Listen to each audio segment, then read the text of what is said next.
Niger. Dans le pays le plus pauvre au monde, rappelons, ça a été trop rapidement oublié, qu'Emmanuel Macron voulait faire une guerre au Niger parce qu'il n'était pas content du changement de régime qui était intervenu et donc semer la misère. C'est ce niveau de folie qui a touché ce pouvoir et dont il faut rappeler à chaque fois parce que c'est englouti dans la dynamique médiatique et on est dans une telle oligarchisation que tout est fait pour minorer. On a failli rentrer en guerre par caprice d'Emmanuel Macron, qui en fait a fait prendre en otage son ambassadeur dans sa propre ambassade pendant des mois, parce qu'il n'était pas content du comportement des autorités nigériennes. Et donc des personnes comme Kémi Séba, par exemple, ont empêché ce mouvement guerrier, et donc on a voulu, par exemple, lui retirer la nationalité, mais à la demande de la DGSE. Et il a déchiré son passeport, ça ne vous a pas choqué? En réaction, dans l'objectif de l'éliminer, et de l'éliminer physiquement.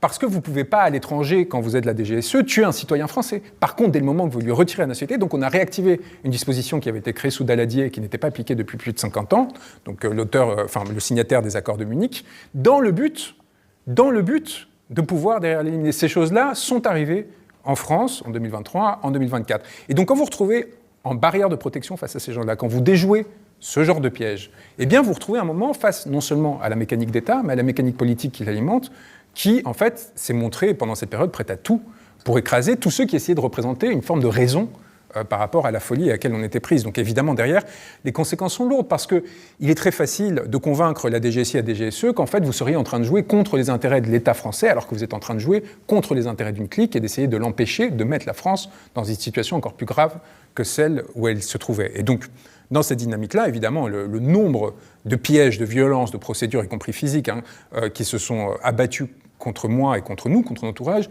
ont été énormes. Et réussir à échapper à cela, réussir à contribuer à la révolution sénégalaise, à permettre au Sénégal de retrouver sa souveraineté, par rapport à un régime de lampiste soutenu par la France-Afrique, c'est pas des éléments anodins. Vous êtes un roi là-bas aujourd'hui. Je suis pas un roi, je suis quelqu'un qui a été en prison pour eux, à leur côté, et qui les a aidés à sortir plus de 1000 personnes de prison qui l'étaient pour des raisons politiques. Et ça, c'est un élément qui arrive rarement et qui, quelque part, je dois vous le dire, sauve l'image de la France au Sénégal. Parce qu'autrement, ça aurait été la France dans son ensemble qui aurait été détestée. Et de voir qu'un Français était capable de rompre avec les logiques qui étaient mises en œuvre par le régime macronien, qui était prêt à tuer par dizaines des manifestants désarmés pour maintenir son pouvoir, c'est des choses qui peuvent nous sauver demain dans notre rapport à ces territoires. Et c'est des choses qui créent une indifférence complète chez ceux qui nous gouvernent, parce qu'ils ne nous gouvernent que pour eux, que pour défendre leurs intérêts, et à aucun moment pour l'intérêt de la nation française. Vous avez déjà eu peur pour votre vie? Vous parliez de la prison, justement. En Afrique, vous avez connu donc la prison. À un moment donné, même, on n'a pas bien su si le pouvoir en place français avait aidé à votre libération. J'ai même pas eu d'assistance consulaire, imaginez-vous. Moi, Donc, rappelez un peu le contexte. Vous étiez... Vous étiez venu quelques mots, je pense que ça peut intéresser, même si on n'est pas familier avec la situation sénégalaise. Il y avait un opposant politique extraordinairement populaire qui représentait... Au Sénégal, la moyenne d'âge est de 19 ans. Donc en fait, vous avez un pays qui est la jeunesse incarnée, qui est désespéré de la violence qui s'abat sur elle, économique, politique, avec une répression toujours plus accrue.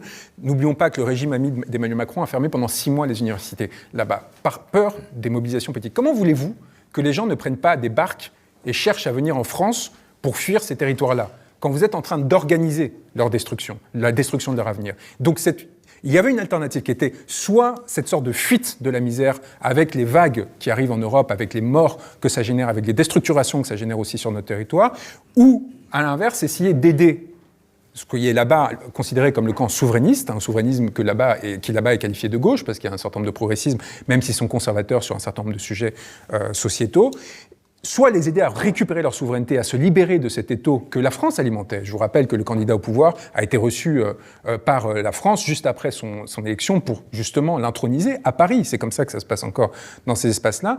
Quitte à risquer sa vie, quitte à risquer la prison. J'encourais perpétuité là-bas. Quand j'étais arrêté, j'étais dans une prison où il y a 250 personnes qui s'entassent dans 50 mètres carrés, où on ne peut pas s'allonger. C'est ça les conditions de détention aujourd'hui au Sénégal. Vous êtes resté combien de temps, donc on a réussi à me libérer grâce au mouvement social, grâce aux Gilets jaunes qui voulaient organiser des manifestations, grâce à la mobilisation d'un certain nombre d'acteurs qui étaient complètement inespérés pour le pouvoir, qui pensaient qu'ils allaient se débarrasser de moi très rapidement. Mais eux pensaient que ça y est. Comment j'avais été arrêté, après avoir... être allé pour défendre mon client, toutes les polices de ce pays, qui est un État policier, avaient été mobilisées pour me rechercher. Perquisition jusqu'à dans des lieux saints à Touba, au domicile de mon client, ainsi de suite. Pendant 4 jours, j'ai réussi à leur échapper. Et ensuite, j'ai pris un bateau. Je pense que je suis le premier à avoir pris une barque clandestine occidentale pour partir du Sénégal. Et pendant 25 heures, on a été sur l'Atlantique avec 2 pêcheurs jusqu'à arriver en Mauritanie. Il y avait plusieurs options. Il y avait le Cap-Vert, mais c'était 5 jours. Dans la barque, on allait couler. La barque était minuscule. Il y avait le Mali, mais le Mali, c'était le risque que mon client soit accusé d'être protégé par la Russie. Parce que le Mali est un pays qui a fait un coup d'État, où il y a eu un coup d'État où le régime en place est soutenu à passer des accords militaires avec la Russie. Et donc, même si c'était l'option la plus sûre pour moi, je préférais prendre le risque de mourir noyé dans l'Atlantique que l'on puisse générer des théories complotistes contre mon client et contre moi-même, en prétendant qu'en fait tout ça était justement une opération anti-française, comme le prétendent en général nos autorités, qui sont en général assez peu d'imagination au moment de justifier leur échec. Et donc il y avait le Cap-Vert, donc comme je vous l'ai dit, 5 jours, et après le reste en fait était la Gambie et la Guinée, étaient des pays où il était impossible de sortir parce que trop alliés avec le pouvoir en place. Et donc la Mauritanie, c'est 25 heures en bateau, dans ces petits bateaux qui a commencé à couler, donc on a fini par s'arrêter avant d'arriver à la capitale. Et là, c'est l'enlèvement par les services secrets mauritaniens, probablement en coopération ou sur ordre avec la France. Jamais la Mauritanie n'aurait osé me renvoyer au Sénégal, où encore une fois, j'encourais perpétuité parce qu'on m'accusait de terrorisme pour avoir défendu en tant qu'avocat cet homme qui lui-même avait été arrêté pour terrorisme, après avoir été accusé de viol, après avoir été accusé de vol de téléphone portable. C'était ça le prétexte pour l'arrêter. Bon, vous voyez, à un moment donné, quand un régime politique est en roue libre, il est en roue libre.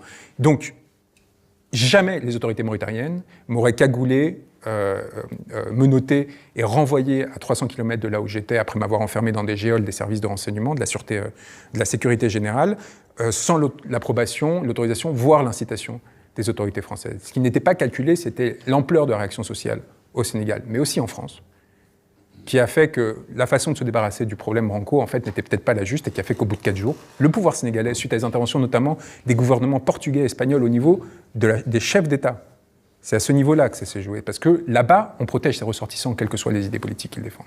Là-bas, il y a une primauté qui consiste à dire, malgré les conflits de partisans ou de classe, on ne laisse pas un avocat encourir perpétuité dans une des pires prisons du monde parce qu'il a défendu un opposant politique. Ça, on l'accepte. En France, on l'accepte. Et il n'y a pas eu un mot.